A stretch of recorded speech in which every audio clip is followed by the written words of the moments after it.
It was a bitterly cold night in January when Mark and his sister, Lucy, decided to drive out to their family's old cabin in the woods.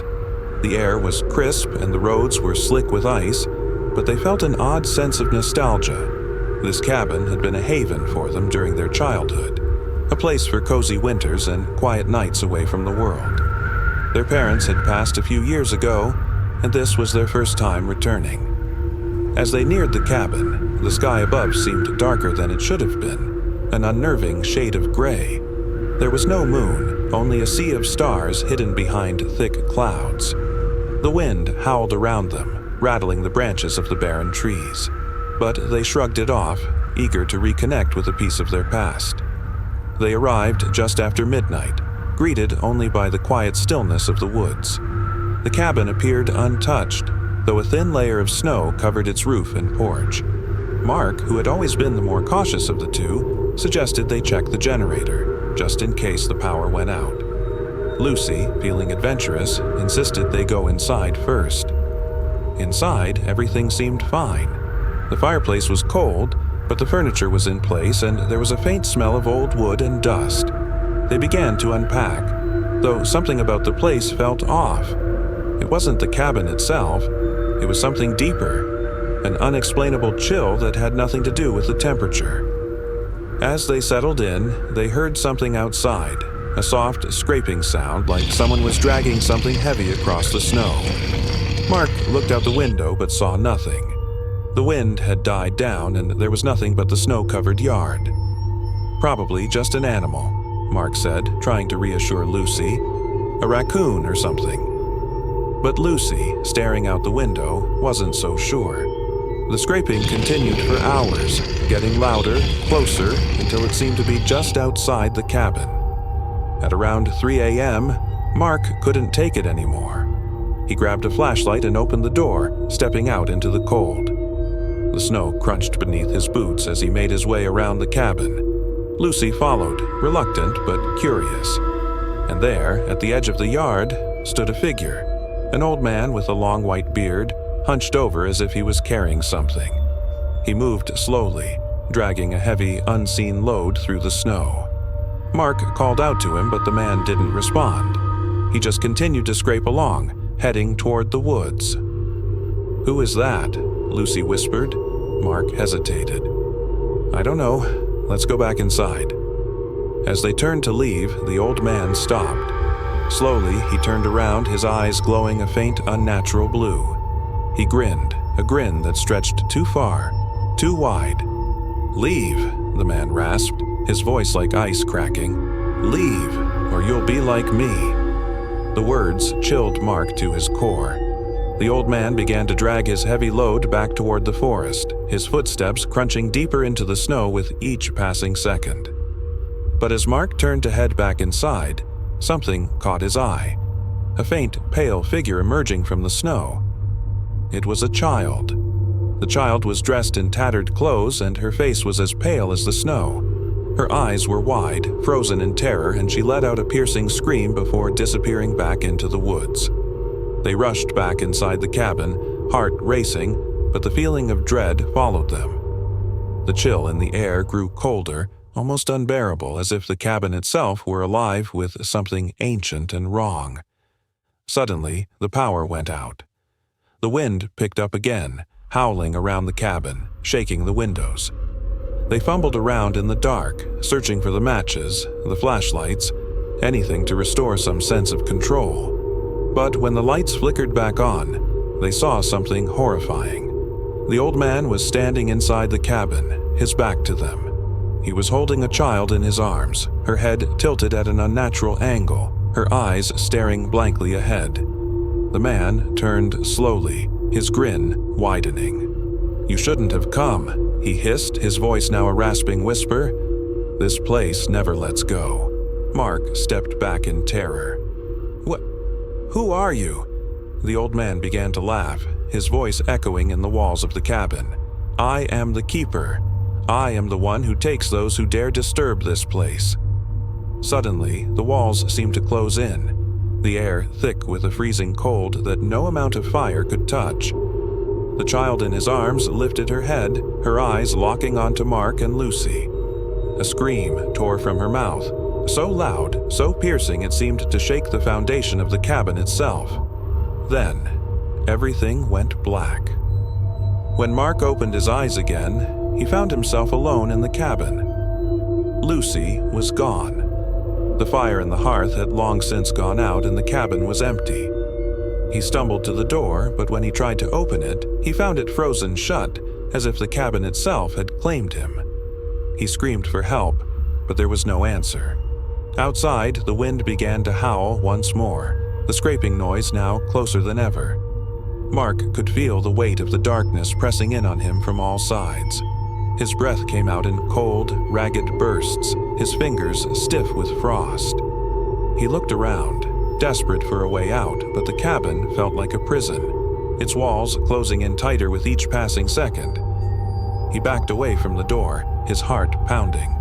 He turned to face the empty room, hoping for some sign of Lucy, some trace of her that would explain her disappearance. But all he found was the same eerie stillness, the same chill that clung to everything. Then he heard it, a soft scraping noise like nails dragging across the floorboards. Mark froze, his eyes scanning the room. The noise grew louder, closer.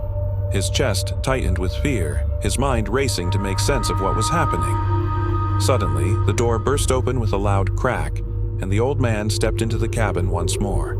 His eyes were glowing, and his grin stretched impossibly wide. The child was still in his arms, her eyes now glowing with the same unnatural light. "You shouldn't have stayed," the old man whispered. "Now you're part of the collection." Mark tried to run, but his legs felt like lead, his body frozen by the sheer terror that gripped him. He stumbled backward, falling to the ground, but when he looked up, he saw the child staring at him, her eyes filled with sadness. The last thing Mark heard before everything went black was the old man's voice, cold as ice, echoing through the cabin. "You're one of us now."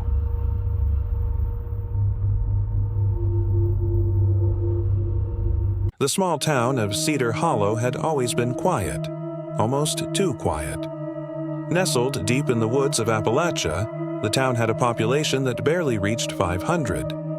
The locals were used to a slower pace of life, where people greeted each other by name, and nothing ever really happened.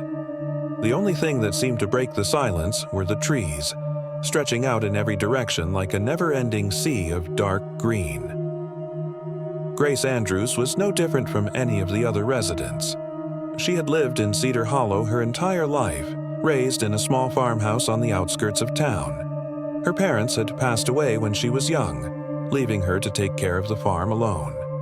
As much as she loved the solitude, Grace had always felt that something was wrong. It wasn't anything she could put her finger on, but the feeling was constant, like the woods were watching her. One crisp autumn evening, after a long day of gathering firewood, Grace decided to take a walk. The sun was setting behind the trees, casting long shadows across the fields. The air had a strange stillness to it, and the breeze carried an eerie undertone, like the wind was whispering something just out of reach. She had walked this path countless times, but tonight it felt different. The woods seemed thicker, the trees crowding closer together as if they were pressing in on her. She shrugged it off, telling herself it was just the darkening light playing tricks on her mind. But then she heard it, a soft rustling sound from deep within the trees. Not the normal kind of rustling that came from the wind or animals, but something deliberate, something watching. Grace paused, her heart racing. She looked around, trying to pinpoint the source of the noise. The wind had picked up, carrying with it a low, guttural growl that sent shivers down her spine. It didn't sound like any animal she knew, more like something human, but not quite. She turned back toward the farmhouse, her footsteps quickening, but the growl followed her, growing louder with every step. Panic gripped her chest, and she broke into a run, pushing through the brush and trees. Her breath came in ragged gasps, her legs aching from the sprint, but she couldn't stop. Something was following her. She could feel it. As she neared the clearing near her home, she glanced over her shoulder. Nothing was there. The woods were silent again, but the feeling of being watched lingered, and as Grace reached her porch, she felt a cold hand on her shoulder. She whirled around, but there was no one. Shaking, she hurried inside and locked the door behind her, her mind racing with fear. She tried to calm herself, but her thoughts kept returning to the sound, to the feeling that something was lurking in the woods, waiting. The next day, Grace spoke to the town's old sheriff, Marcus Caldwell, a man who had lived in Cedar Hollow longer than anyone. He had seen his share of strange things, but he didn't usually talk about them. However, Grace was persistent, and after some coaxing, he finally spoke. "You're not the first to feel it," Sheriff Caldwell said in his gravelly voice, his eyes dark with unspoken history. "There's something in those woods, something that goes way back. The people around here call it the Hollow Beast." Grace frowned, not understanding. "The Hollow Beast? What do you mean?" "It's an old tale," he said, his eyes distant as if recalling memories he wished he could forget. Before Cedar Hollow was settled, the land was home to something else, something older than the town itself. When the settlers came, they disturbed whatever was there. Now, it's been waiting, watching. Grace shuddered, her stomach twisting in unease. "What does it want?" Sheriff Caldwell didn't answer immediately. He simply stared at her as though he were measuring the weight of his next words. "It doesn't want anything. It takes." That night, Grace couldn't sleep. Every sound, every creak of the house made her jump. She lay awake in bed, staring out the window at the dark expanse of trees that loomed just beyond the yard.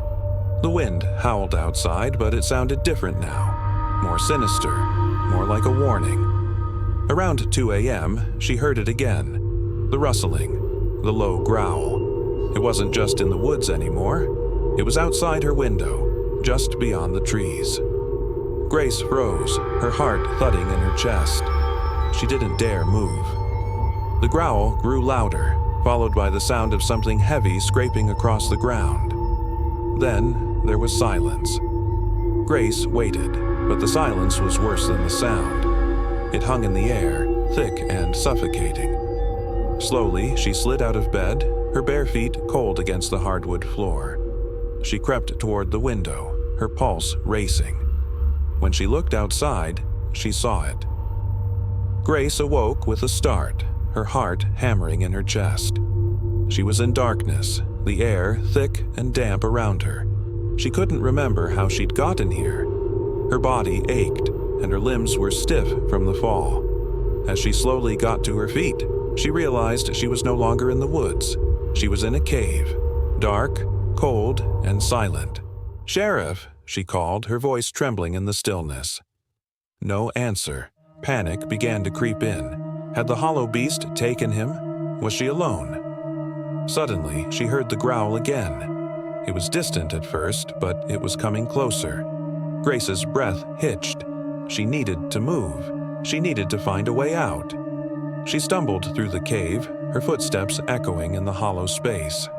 The growl grew louder, closer. The walls of the cave seemed to close in around her, the darkness pressing in from all sides. And then, through the shadows, she saw it, those glowing red eyes, staring at her from the darkness. The Hollow Beast had found her. It stepped forward, its massive form emerging from the shadows. It was even more terrifying up close. Its twisted body, its long, clawed hands, and its razor-sharp teeth gleaming in the dim light. Grace backed away, her heart racing. There was nowhere to go, no escape. The creature lunged, and everything went black. The next morning, the townspeople of Cedar Hollow woke to find the woods quiet once more. There was no sign of Sheriff Caldwell or Grace Andrews. Some said they'd gone mad, that they'd run off into the wilderness. Others said the Hollow Beast had claimed them, just as it had claimed so many before. But the woods remained, dark and silent, waiting for the next soul foolish enough to wander too close